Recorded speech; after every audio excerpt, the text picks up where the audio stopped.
Oh, hi, my name's Jo Watson and I'm joining you from Melbourne, Australia.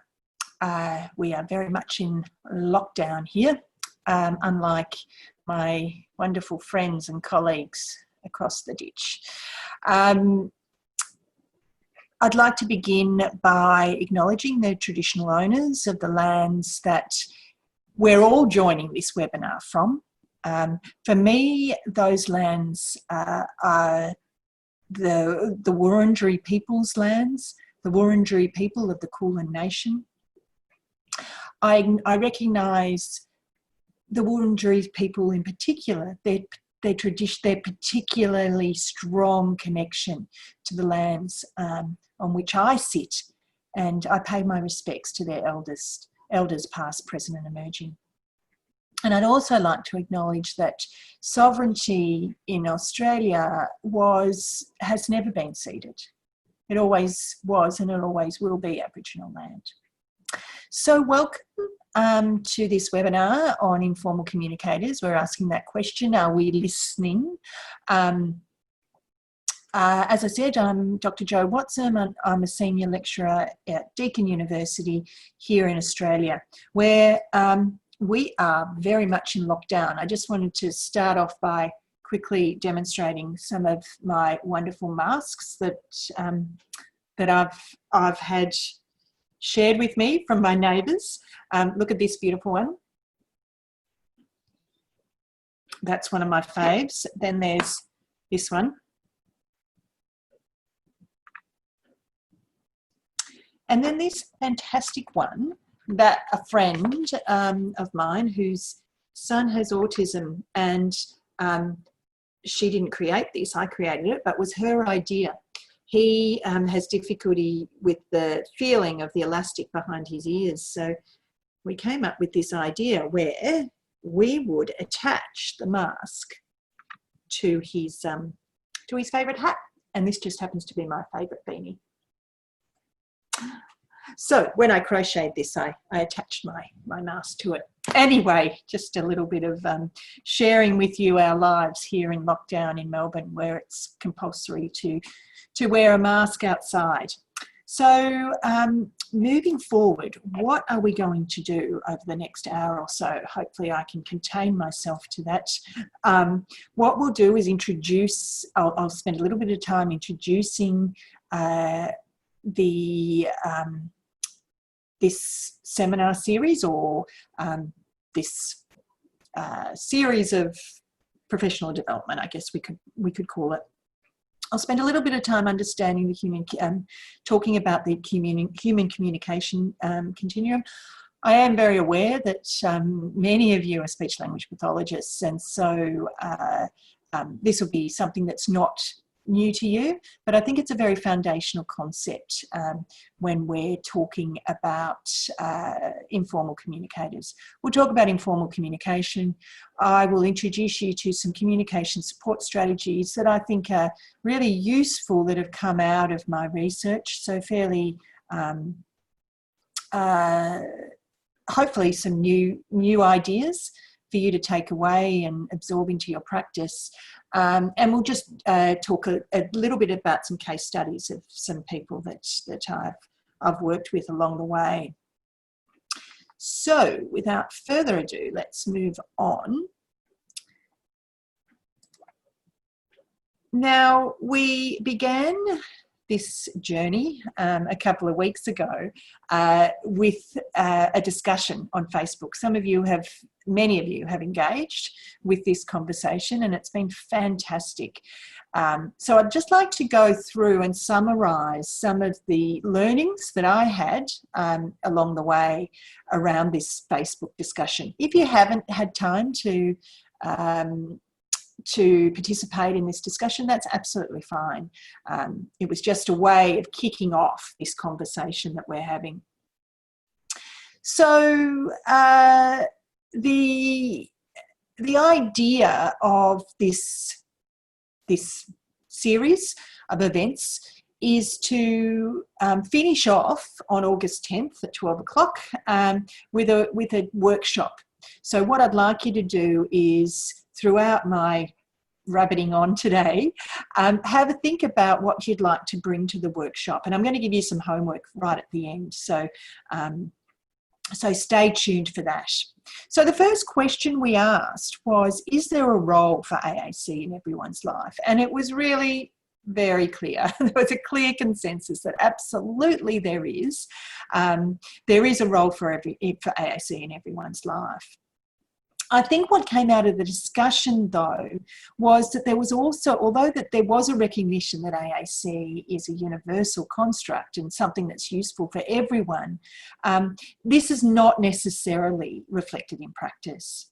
Shannon had lots to say on the Facebook site, which was fantastic, and she made the comment that there appears to be a really strong emphasis in her work at the moment on more formal, perhaps aided systems of AAC. So, which by their very nature, their symbolic nature or their formal nature, aren't going to be accessible or usable for everyone. So we'll unpack that a little bit. And I think that this is really true. I think there is some concern, we have some concerns about how we can include everyone within this AAC world, augmentative and alternative communication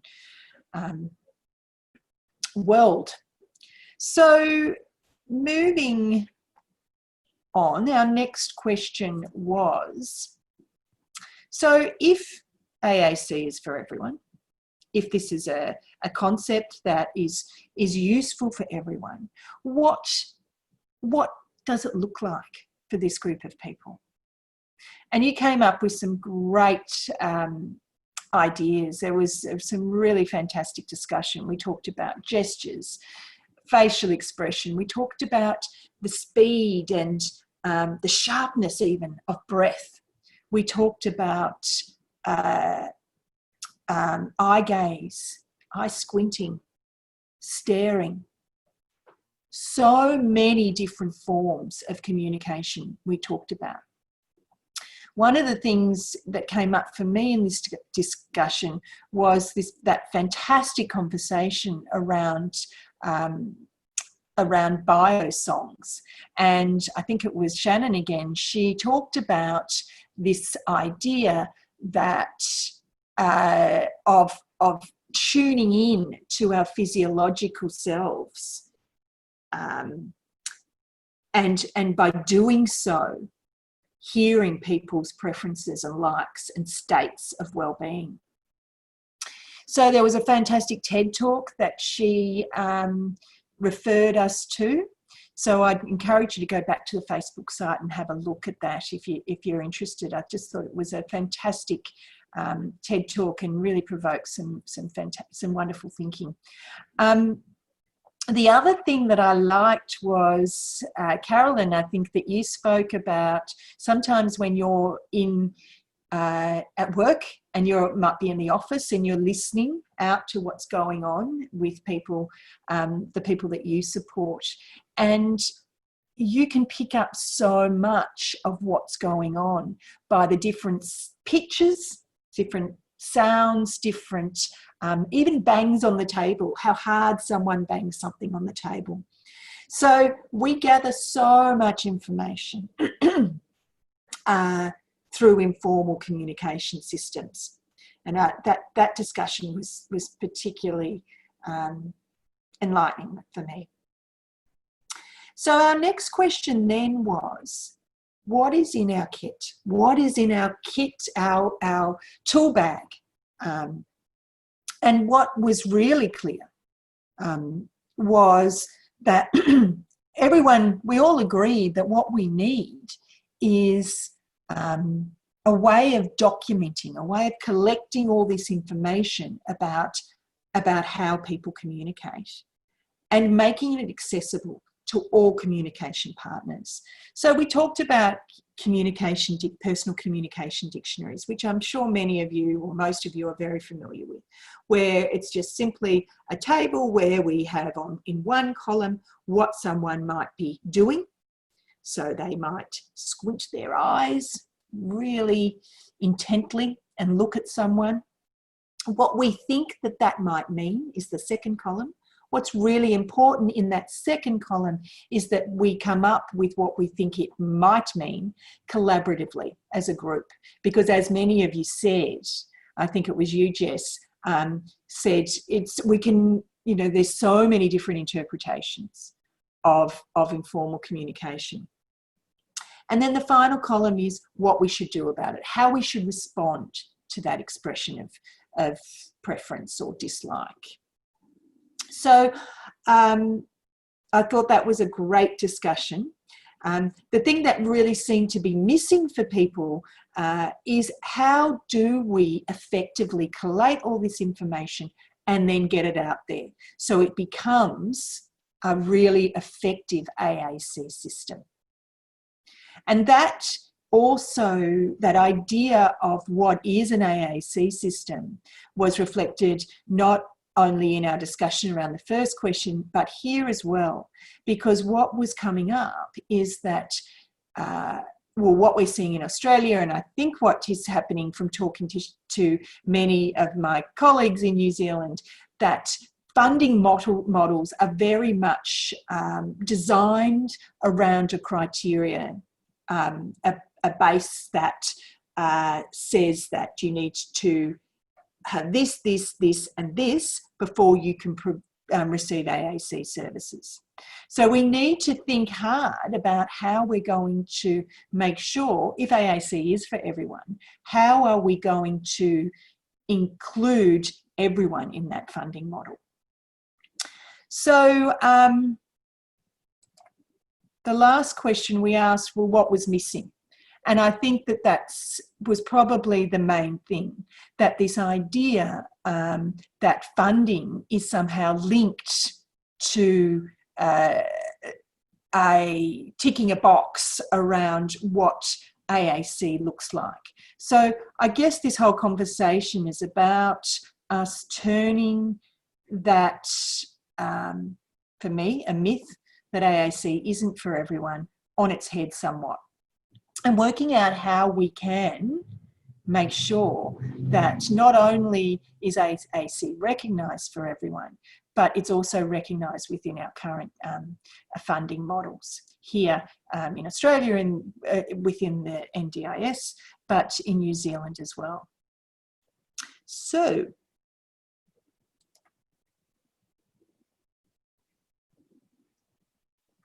I think one of the things that is really important for me in this conversation, and it's something that didn't necessarily come up in our Facebook chats, is this idea of personhood. And I think for many of you who are familiar with, say, Gerard Quinn's work or Eva Kitte, they've done some fantastic, wonderful writing around this concept and what it means. And I think this conversation really came to the fore when the United Nations Convention on the Rights of Persons with Disabilities, particularly Article 12, was articulated. New Zealand, as you know, is a signatory to the convention, as is Australia, and we've ratified that convention, and as has New Zealand. So Article 12 says that everyone has the right to legal personhood. What is this idea of personhood?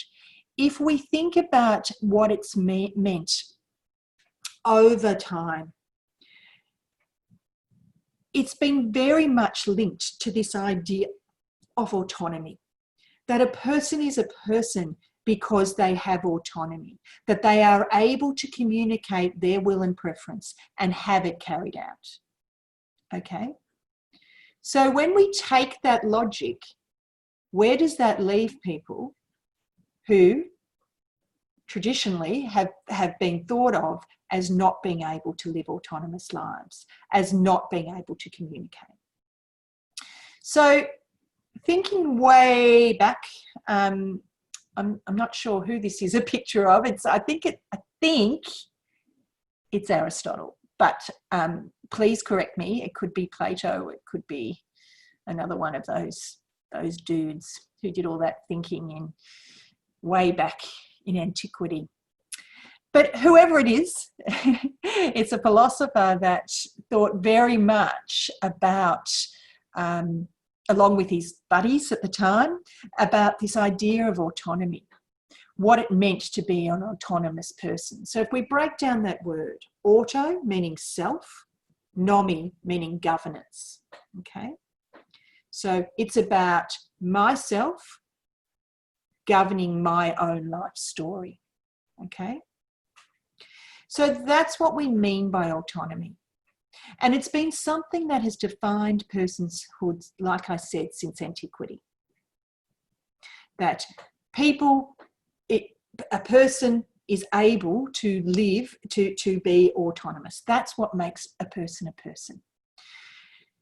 Now, somewhere, Gerard Quinn, I'd really encourage you to look up his work. Gerard talks a lot about, possibly around the time of Enlightenment, where we started to think about this idea of autonomy being linked to cognition.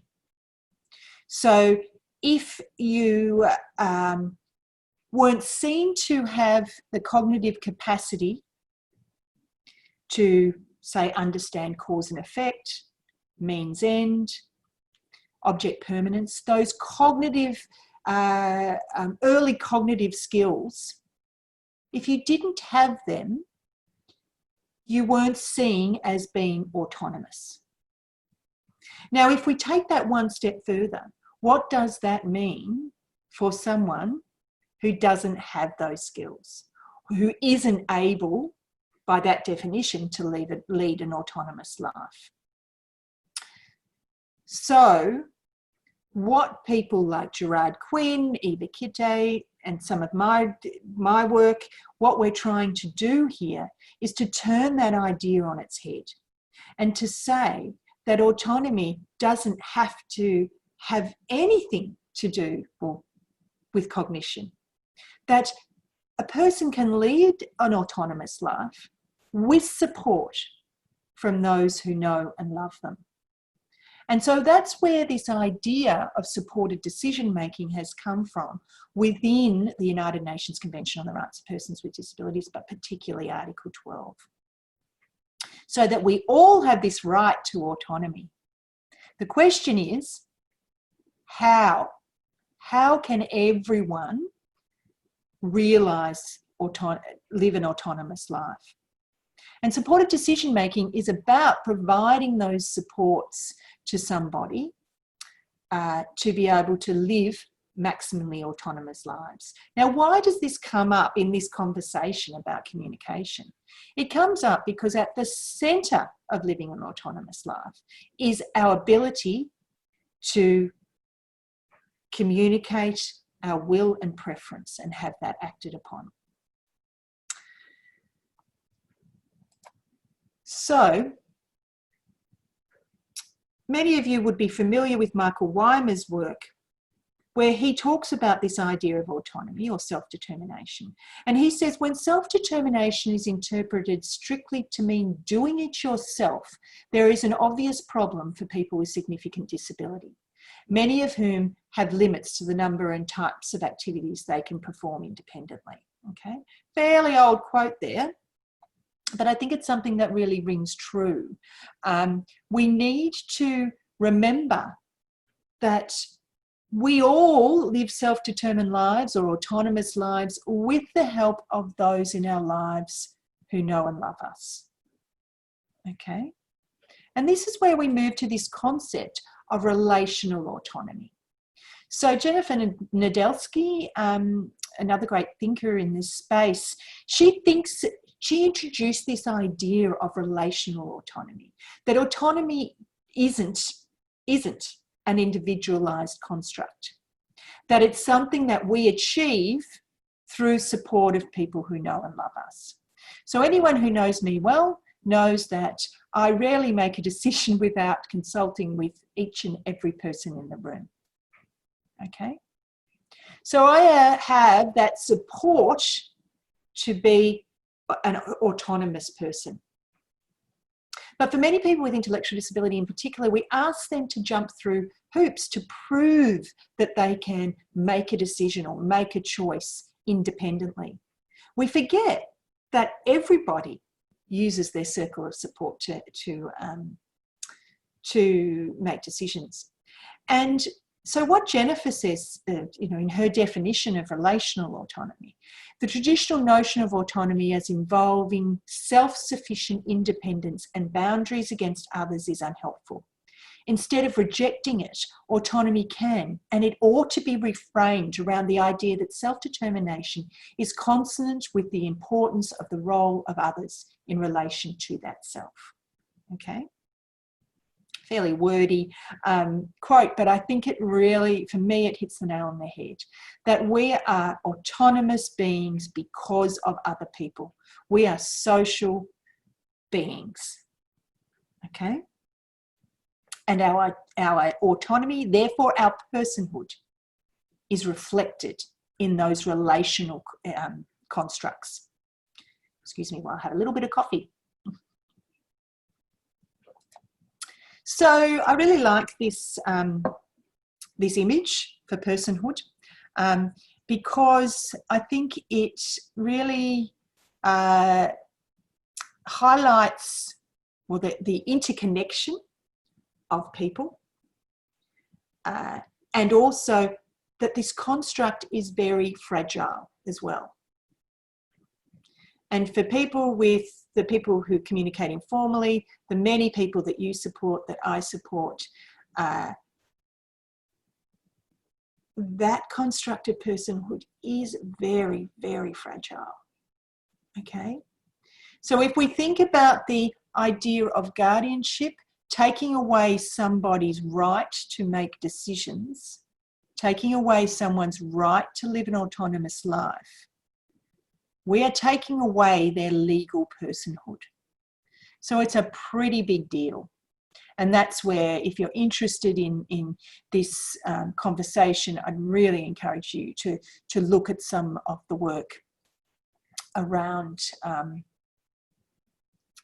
that's Gerard Quinn and Eva Kite, some of my writing as well.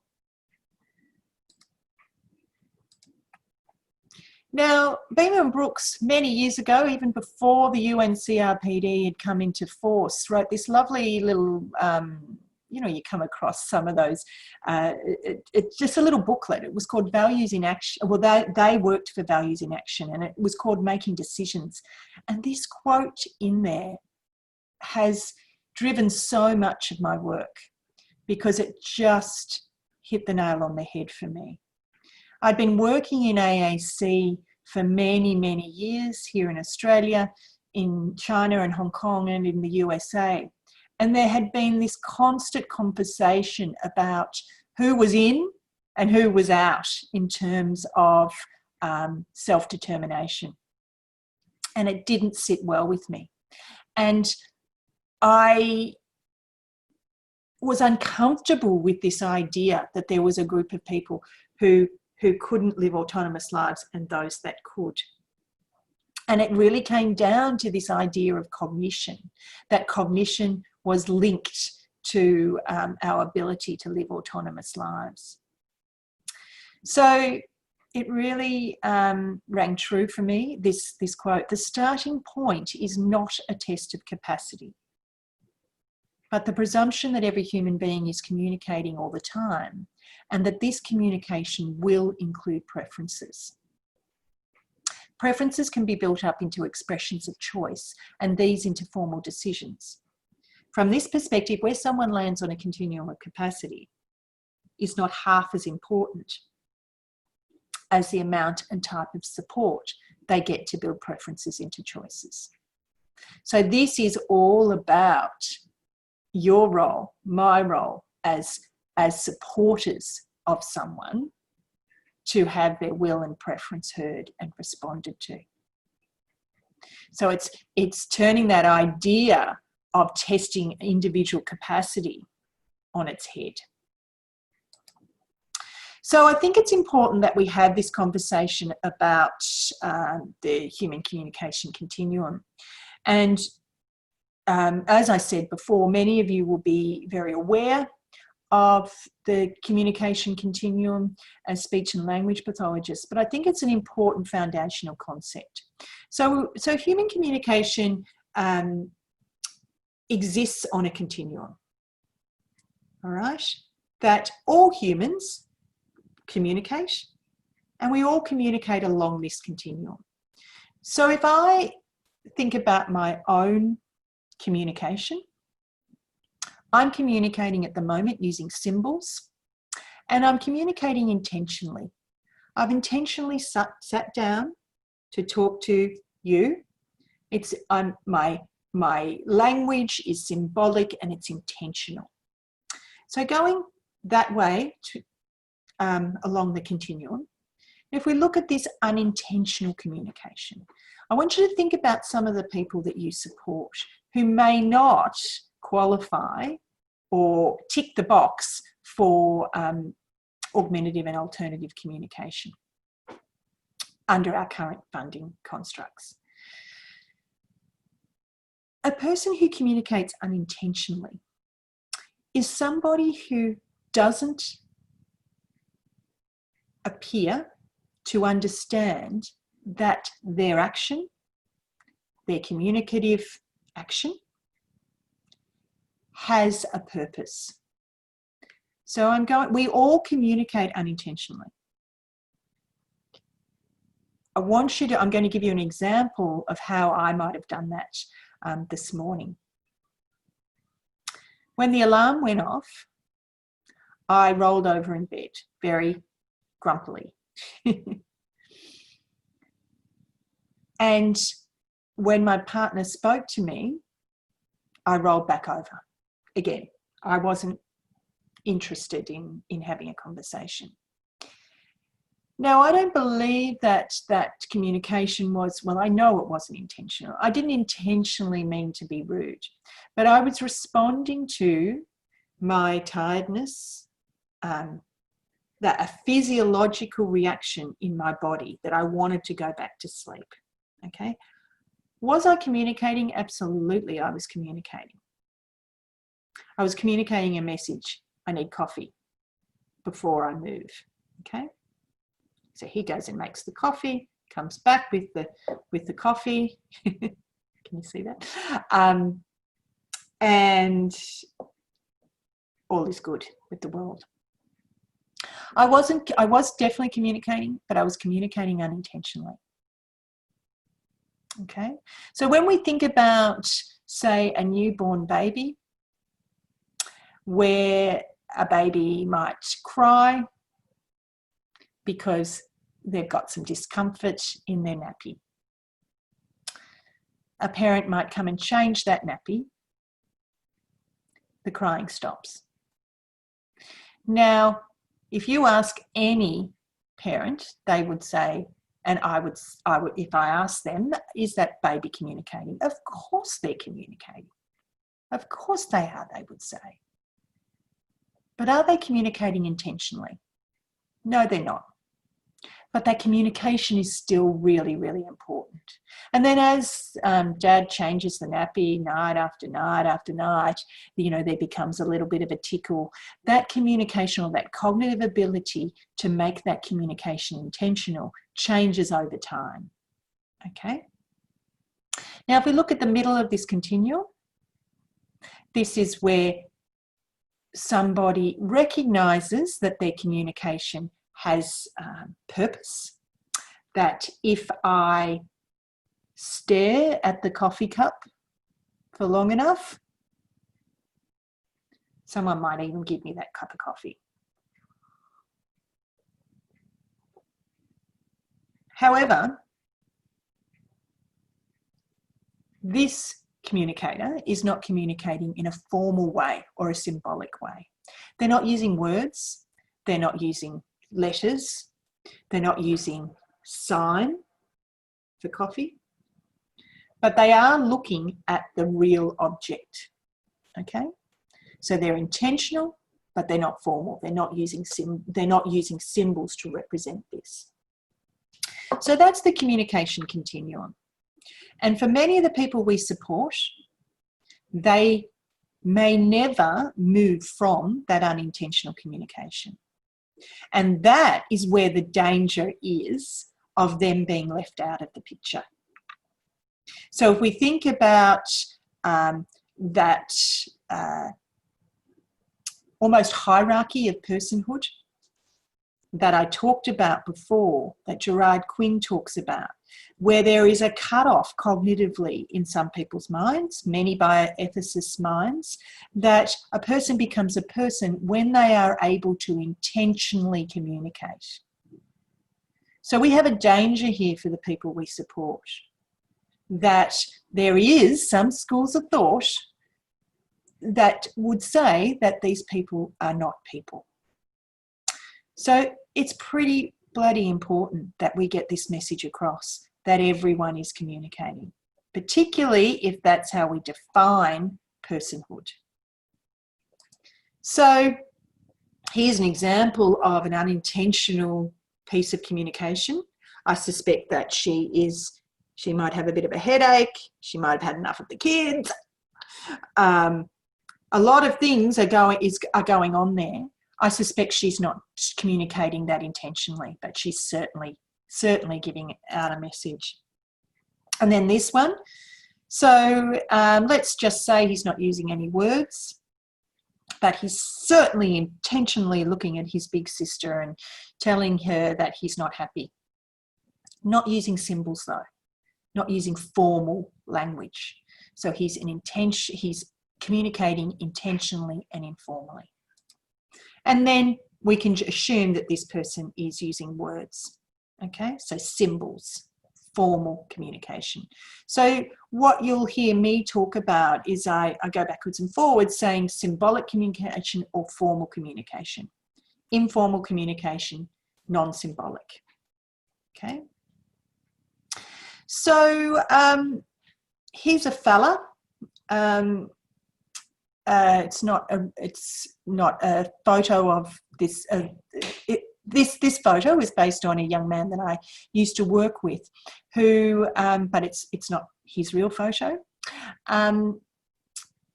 He is a young man with autism who doesn't use speech to communicate, and we believe he has a significant intellectual disability.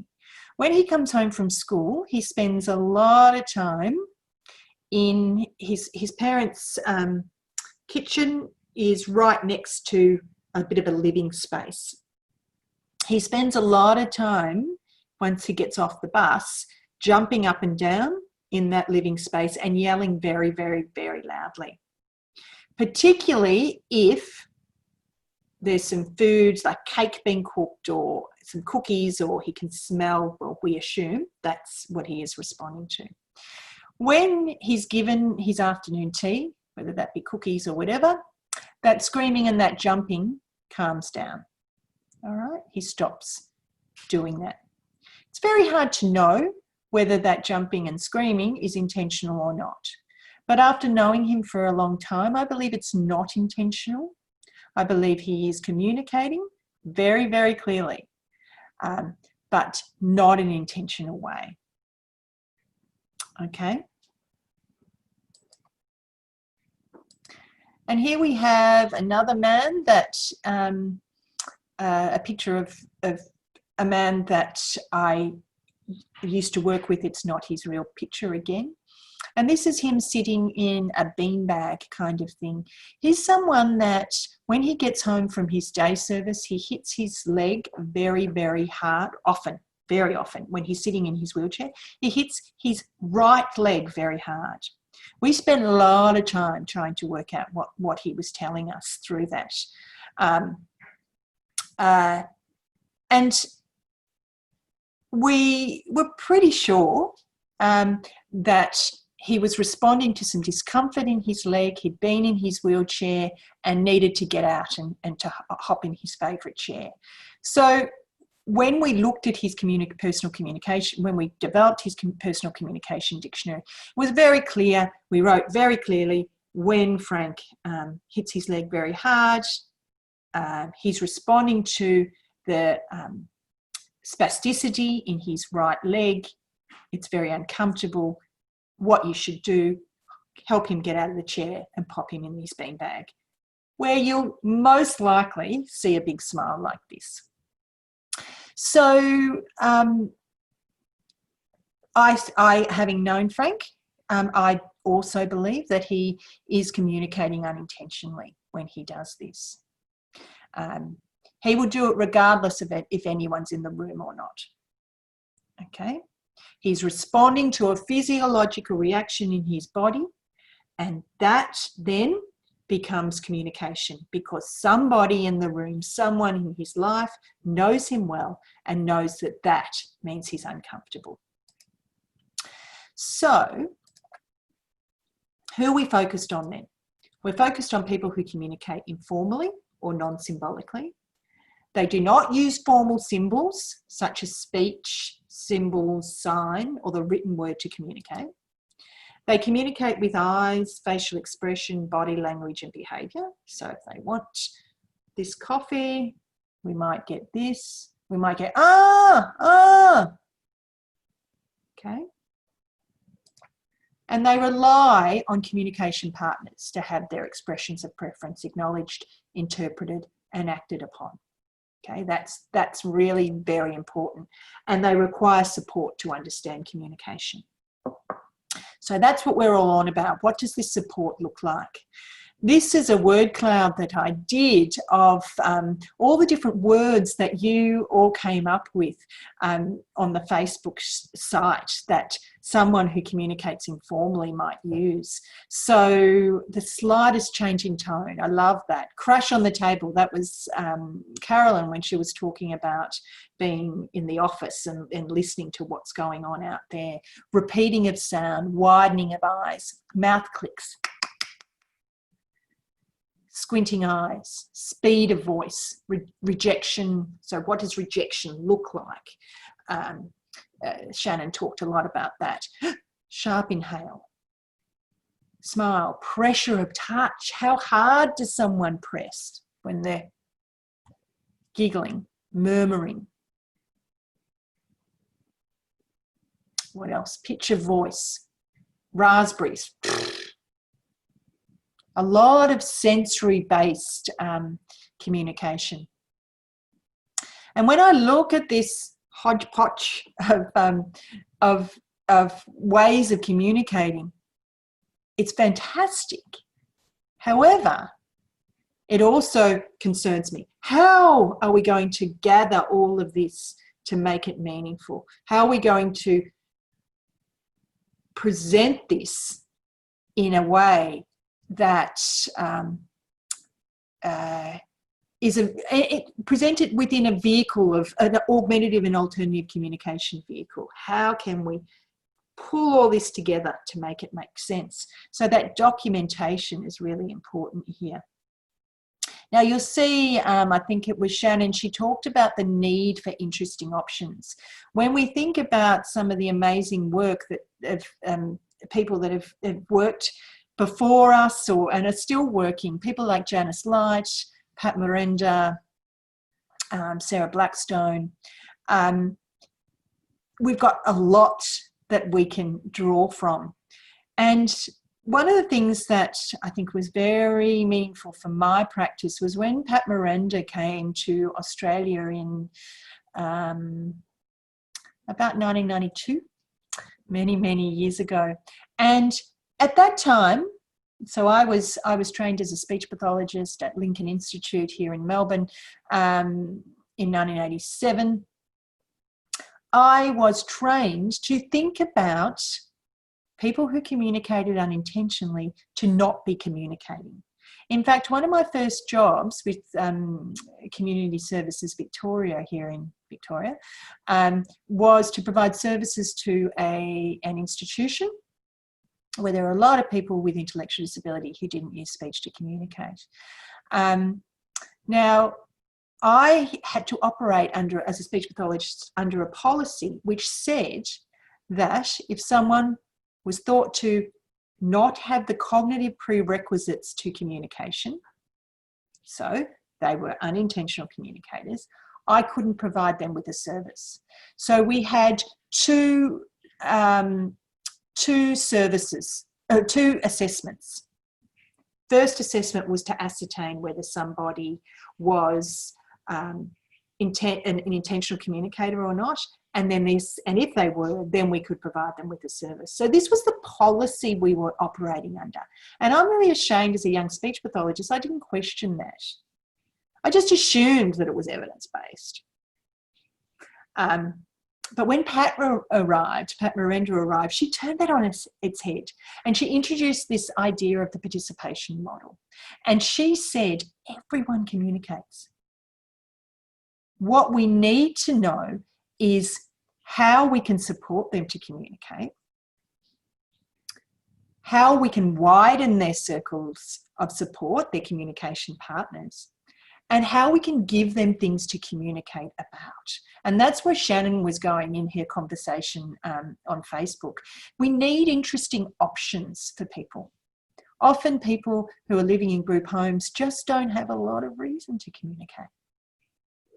Okay, so something to communicate about, really very important. The other method of communication that I thought was missing in our conversation, that has come up a lot in my practice and my research, is this idea of intuitive knowing. I think we've got a lot more work to do, a lot more research to do in this area to really understand what's happening here.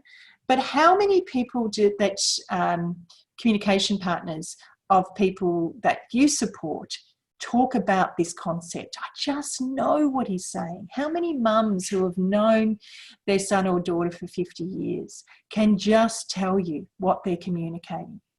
And it's very hard to explain what it is. And I think that we really need to delve into this some more. This is a quote from one of my research participants in a study I did around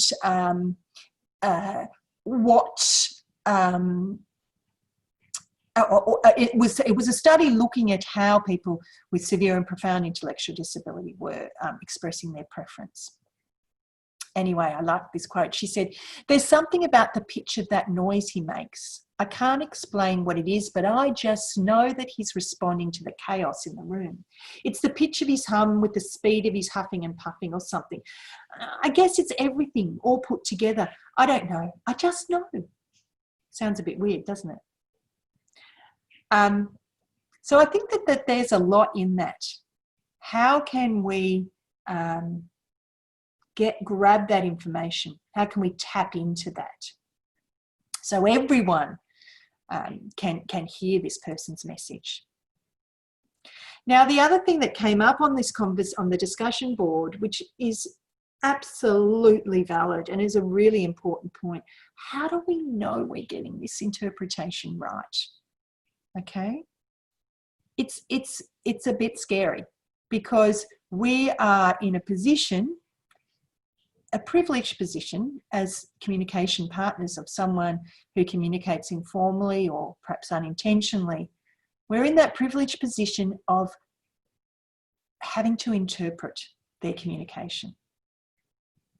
And this, I guess, is what I'm on about, is that it's a really difficult job. It's a really difficult role that we have as communication partners. But we have to do all we can to get it right.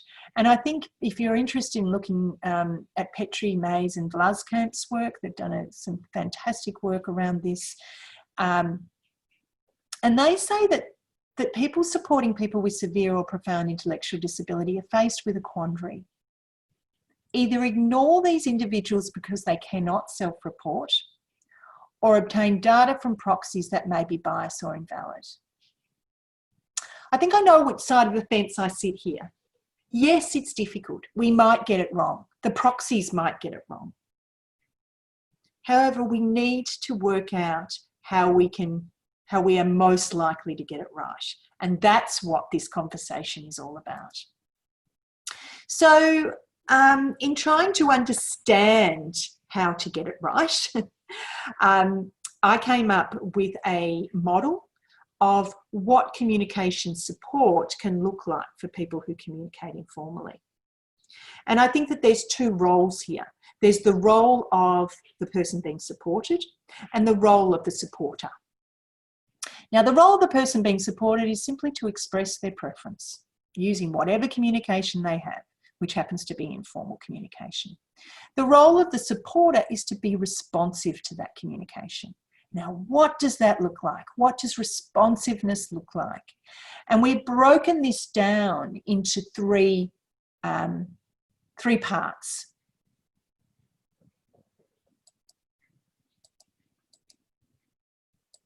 Firstly, we need to acknowledge a person's expression of will and preference.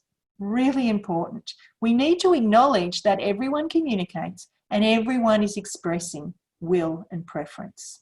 We need to move away from us going into a group home where people are being ignored, where their communication is being ignored because it's not recognised as communication. So really important.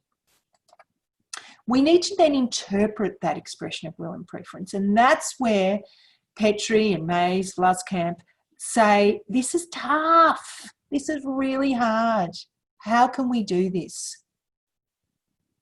And I think one of the keys behind interpretation, which you'll hear in the next little while, is that we have to do this collaboratively. If we don't do it as a circle of support, we're at risk of getting it very, very wrong. And then we need to act on that interpretation of expression of will and preference. So, yeah, okay, we might know what someone's communicating, but we need to act on it. Okay, and often I think that that step is left out. And within this construct, within this idea, we've come up with a framework of a way of supporting someone through a decision-making process. And this is what it looks like. I'm not going to go into a lot of detail because you can look this up. There's a video on Vimeo that describes this model of how we do this. And if you type into Vimeo, I think listening to those rarely heard, it should come up. If you can't find it, let me know. So the idea is that we have 4 phases of this process. We as a circle of support come together to support someone to have their will and preference heard and then acted upon. So that is the listen to those rarely heard package that this model is embedded in. And as I said, you can find that on a video about it on Vimeo. So at the centre of all this, what underpins this framework is this idea that we are more likely to be responsive, we're more likely to get this right if we do this collaboratively. And this is a photo of a circle of support of a young woman that I've been working with. She's off camera here. But what we're doing here is brainstorming around what some of her communication might be. We're using lots of video, and I'll unpack that a little bit as well.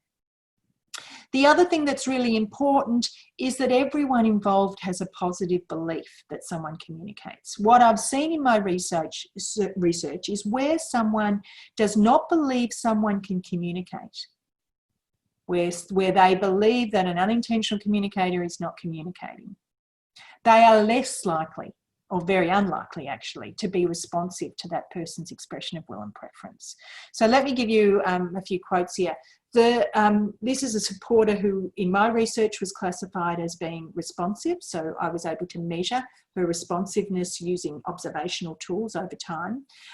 So this is what she said: yeah, he's communicating. So she was responsive, remember. He's communicating all the time, you know, whether it's spitting, crying, you know, so many things. Well, he's telling us things all the time, you know. So another person said, you know, what he wants to eat or doesn't want to eat. Now, both of these quotes have come from people who were classified as very responsive to those they supported.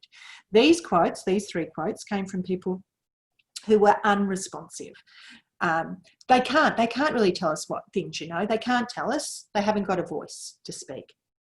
At the end of the day, people don't know what we're dealing with here. They just can't communicate. It's different for them They can't tell us what they want because you know he can't communicate. He has a lot of brain damage, you know. Okay, so what we're seeing here, and it shouldn't be a surprise, but there is a very clear correlation between those who believe that someone has the capacity to communicate and their responsiveness. So if we look at this framework, I'm not going to go into detail. I'm already, I think, past my hour, so I'm going to move on. But I'll just quickly talk to you about these phases. You can have a look at the video online. Is there a decision to be made? Who is likely to be the benefit of the decision? Now, keeping that in mind, that when we're with a circle of support, other people's agendas often come in the way. And what are all the options? Think outside the square. Think outside the square. All of the options. Don't let system barriers confine those options right now. Okay? If someone was in a position to make a decision about where they might live, I want you to think about all the options. Document, document, document. At each phase, we talk about this documentation. The other thing, at each phase, we talk about doing it together. So it's about documentation and collaboration. And then listening together. So this means listening to a person's sounds, cries, laughter, scratches, smiles, grimaces, tapping, shouts, silences, and all those things that we talked about. So listening, that might be through video, that might be through a lot of observation. Video is so useful. Discover what is important to them by following their eyes to the things that interest, excite, or even scare them. Listen to people who know and love the person you're supporting. They're likely to know their history and their stories. We'll talk about that a little bit more in a minute. Discover who the person is beyond their disability. I'm going to share with you a technique that I've used, very simple technique, which I think really helps us get to the essence of what someone's will and preferences might be. Explore a person's sensory preferences. These preferences can form the building blocks of decisions. Anyone got a good OT in their life? Worth weight in gold. Talk to them about Winnie Dunn's sensory profile if you haven't already. The motivational assessment scale is another one that can really help us work out what someone's sensory preferences might be. Document. And then explore options and build evidence together. And this is where in the workshop I will explore some of these tools with you around how to come up with a list of options based on someone's preferences. We know we all need options to make decisions, and we need to understand those options. We need it presented in a way that's meaningful. So if someone is an informal communicator, they're most likely to understand objects, the real thing. So if we're giving them a choice between coffee or cordial, let them engage with the choices in a way they understand, which is real objects. Smell, taste, let them taste it. Someone who communicates informally is likely to understand their options when they experience them in the first hand, so really experiencing that cup, and in the here and now. So giving them those two options, the coffee or the cordial that's not cordial, you'll be pleased to know, hand sanitizer. So communicate in a way that they understand. Based on what you know about someone's preferences, collate a list of activities and options for them to explore. And I will share with you a tool that I use to come up with some of those. Support them to feel, taste, listen to those options, okay? Like I said, smell, taste, listen. Give them every chance to understand those options. Allow a lot of time. It's going to take time. Document, document, document. And then make a decision and act on it together. Together support the person to make and act on the decision. Check that no particular agenda is driving that decision. Really, really important. Keep in mind that the choice may not reflect what is important for the person, but what is important to them. So that old person-centered planning mantra that what is important for us may not be important to us. So as a type 1 diabetic, it's very important for me not to eat a box of donuts. But you know what? It's really important to me that I do have a donut every now and again. So there needs to be that balance for everyone. Document, document, document. Okay, so supporter responsiveness. Let's go back to what this can look like. What we've found really is important, and possibly the strongest correlation between supporter responsiveness and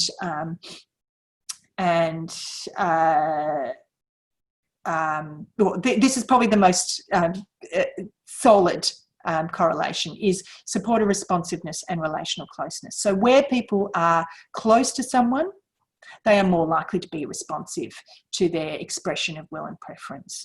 And I think that that's not surprising. So how do we foster this relational closeness? What does it look like? And there's a few things here. We need to get to know someone's history and their life story. Who are they? We need to get to know someone beyond their disability, and we need to support someone to increase their social networks. Okay, so thinking about, Shannon mentioned Sarah Blackstone's social networks framework on Facebook, thinking about how to expand someone's social networks. Because if relational closeness is important, let's make sure we have as a wider social network as possible for people. Now, this quote is from some of my research. He's just not as lucky as some other guys in the house. The only people who really give a shit about him are us support workers. Imagine a life like that. Okay, so what we know is that there is many, many people who have no one in their life that is not paid to be there. So we'll talk about what that means for many people that we support in a minute. But getting to know a person's history and life story, if she was able to tell her story, what would she say? What do these stories, when they're all pieced together, tell us about that person's preferences? So I want you to think about, between now and August 10th, some of the stories that you perhaps can bring to the table that we can discuss and unpack about someone's preferences. Document these stories. Many of you will be familiar with Nicola Grove's work, really lovely work in the last decade around storytelling. With people with significant intellectual disability. So I'd really encourage you to have a look at her work if you haven't. And she says stories are important. They nourish our imagination, they fill our dreams, entertain and inspire us. We use stories every day of our lives. Stories are the way we make sense of what has happened, and so they are critical to our sense of who we are. Our identities exist in the stories we tell ourselves and others. So what can we learn about someone through their stories? If we look at some of the quotes from my research, this is 2 quotes from a man that I was working with that really tell us a lot about who he is. And this is a quote from his dad. We used to take him up to Echuca. Echuca is a town up the Hume Highway, up that way, on the Murray River. He liked to go for a ride in the speedboat. We used to sit him in the speedboat and he used to get excited with the water splashing and that sort of thing. You might be like me, I'm a bit of a speed freak. So that in itself, when we unpack those words, we can find out so much about this man's preferences. It was everything that we all knew he wanted, because we know him, love. We've known him all his life, and Dave reminded me, you know his cousin, you know the one with the hair. He reminded me about the jelly slice that he loved before the pig when he was teeny tiny. So we had to have that after, didn't we, with a cuppa, you know. He would have loved it. This is a quote from his mum about his funeral. This man, like many people with multiple disabilities, died of aspiration pneumonia very suddenly. And this was a conversation I was having with her, an interview I was having with her after his funeral. So what is it about that jelly slice? Was it the texture? Was it the smell? What was it? So really getting into these stories and analysing and unpacking them gives us so much information. Now, the other thing that this technique of getting to know someone beyond their disability, or getting to know someone, you know, through their stories.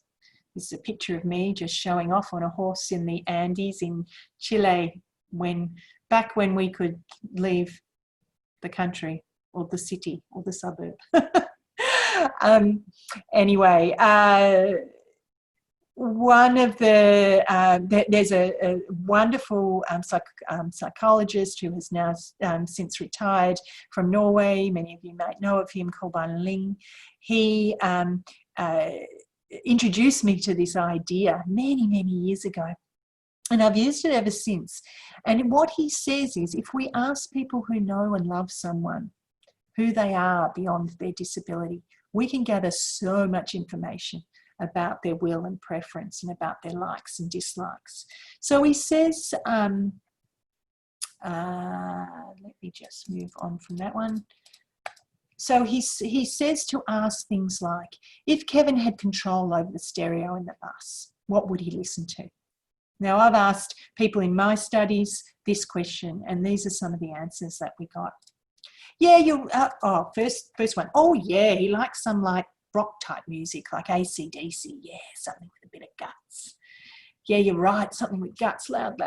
Yeah, louder the better, hey Kev. A deep heavy bass line, don't you reckon? Nirvana or maybe even Primus.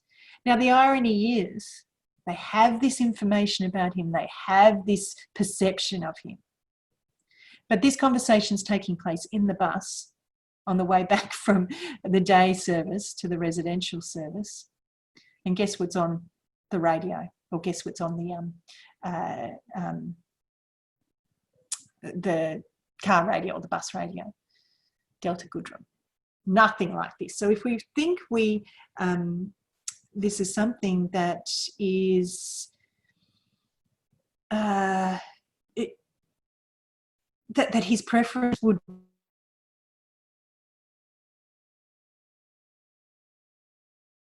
aren't we providing that music? If he could eat whatever he wants, what would it be? He'd be a foodie, I reckon, you know, creamy, yummy cheese, flash wine, chocolate, the works. Why isn't he eating that? If she had control over her life, what would it look like? He would be comfortable but stylish. He wouldn't wear those tracky dacks. I think he would be quite social. He has that Scottish sense of humour. He would have to be it would have to be a very fast car. I always thought he would be a courier or something like that. He just really loves interacting with other people, singing, dancing, you know. She would have made a great cheerleader.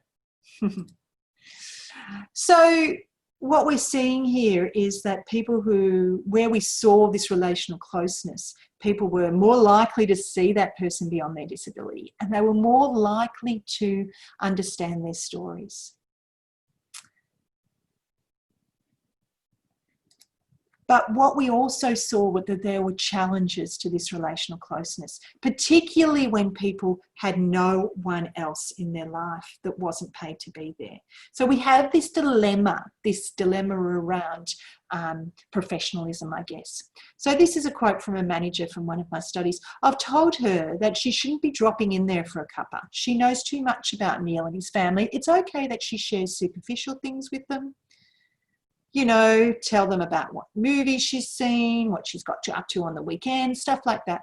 But that should be it. She's way too open with them.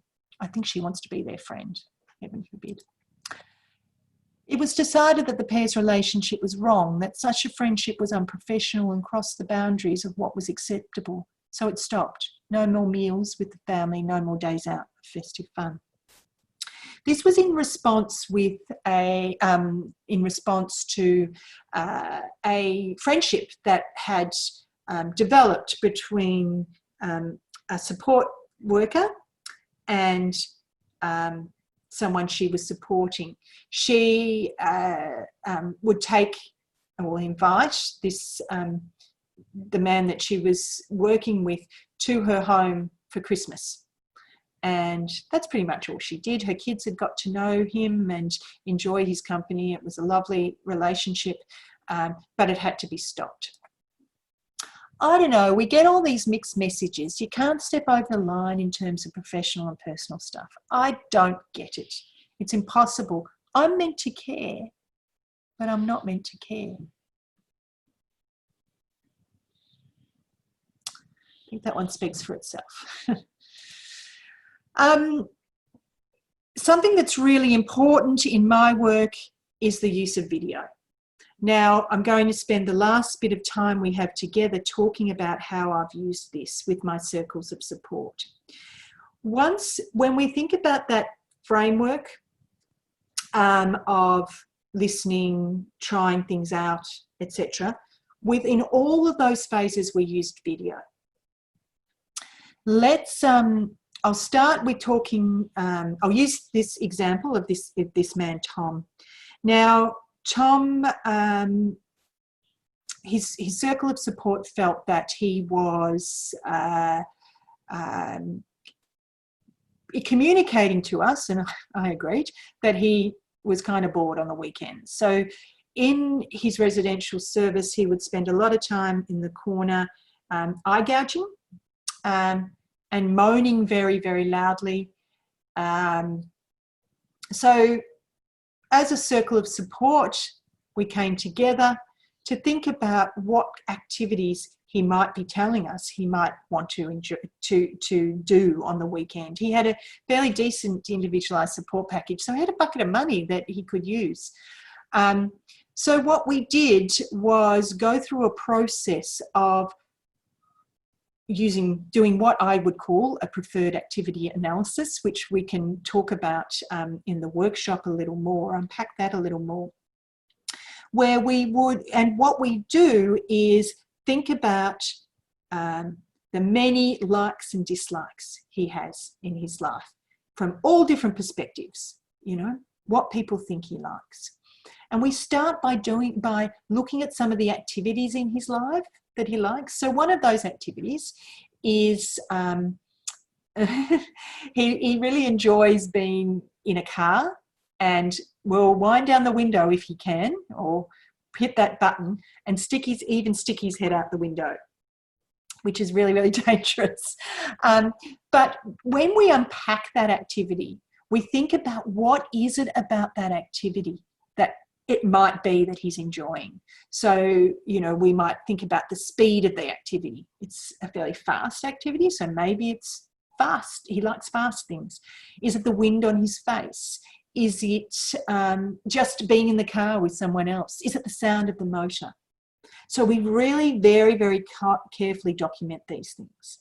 When we come up with this massive list of things that we think he likes, we map them to different activities for us to trial in the exploring options stage. So we come up with a bunch of options. And over a period of 3 months, what we did was every weekend we would try one of these different options. Now, this is him in a park. This is a corrugated iron shed. He really enjoys touching the shed. Spends a lot of time. If a shed is put in front of him, that's what he will do. Anyone who's been through a Melbourne summer will know that they can get very, very hot sometimes. So we need to be really careful of that. But here's just a quick video of him enjoying that.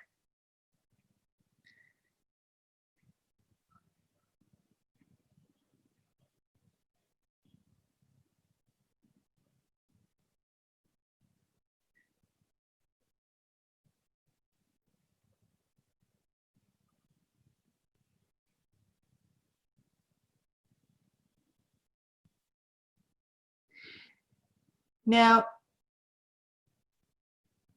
we spent a lot of time on this video as a circle of support. So this video then goes back to the circle of support. We spend days unpacking it, pausing it, trying to work out what he's telling us. Does he like his nose being grabbed there, or does he not?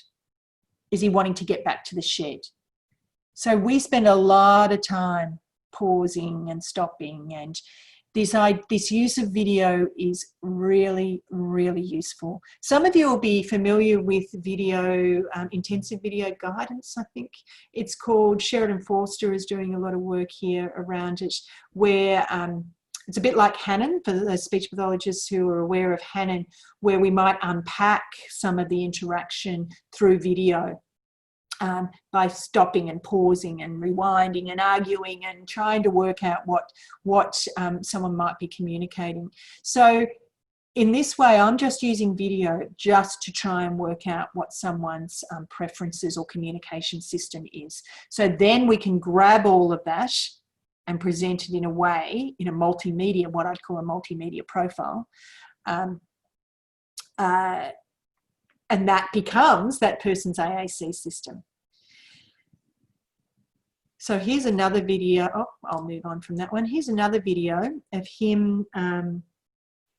One of the activities that we came up with was he might like to go to go on amusement park rides. And here he is in an amusement park on a ride.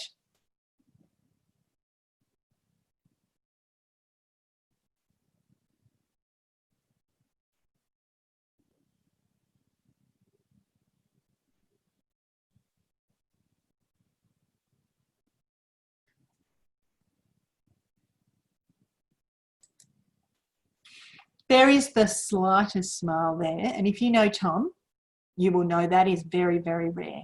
Okay, so that very, very subtle smile, that very relaxed face.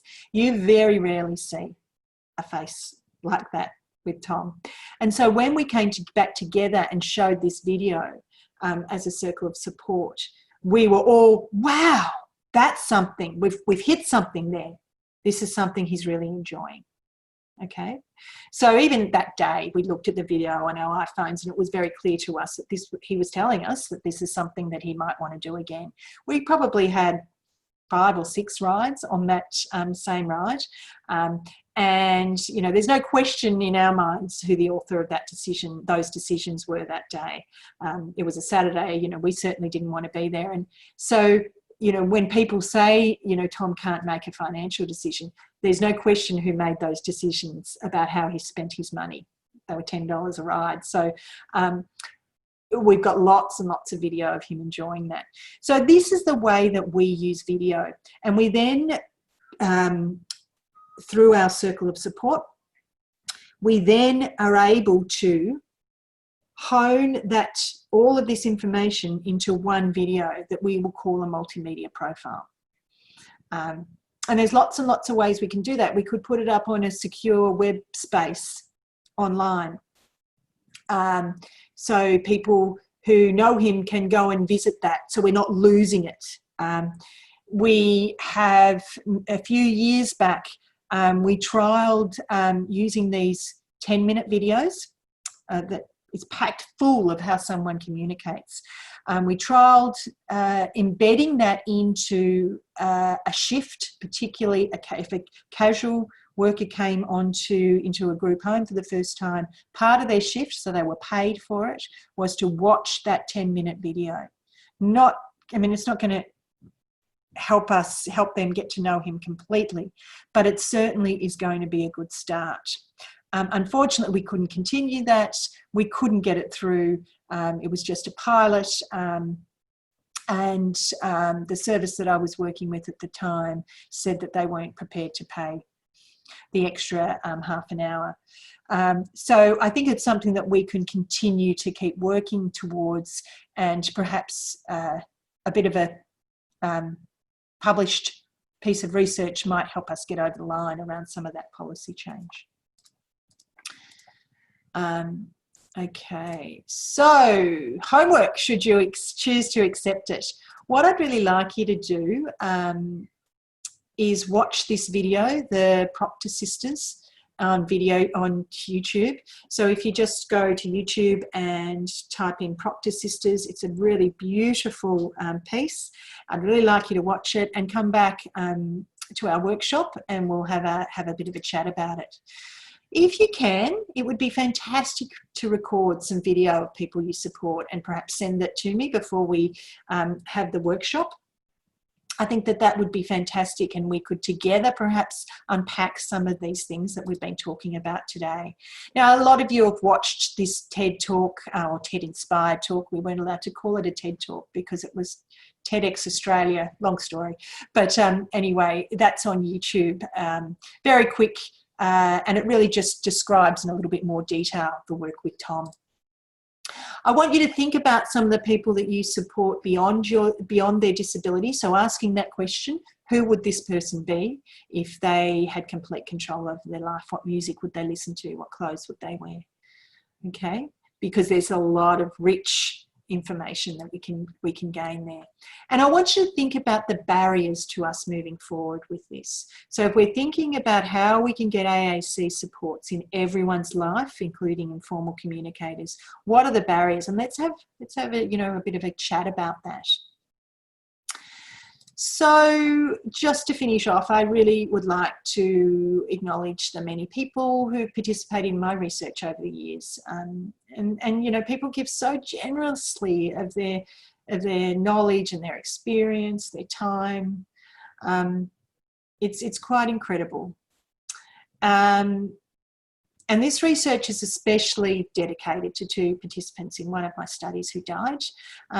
They, along with their families and their supporters, they taught me so much more than any seminar, any conference, any workshop, any textbook, or even an academic paper can about living with a severe or profound intellectual disability. So rest in peace, Dean and Kai. Okay, thanks so much for listening, everyone. Take care, and I'll see you on the 10th of August.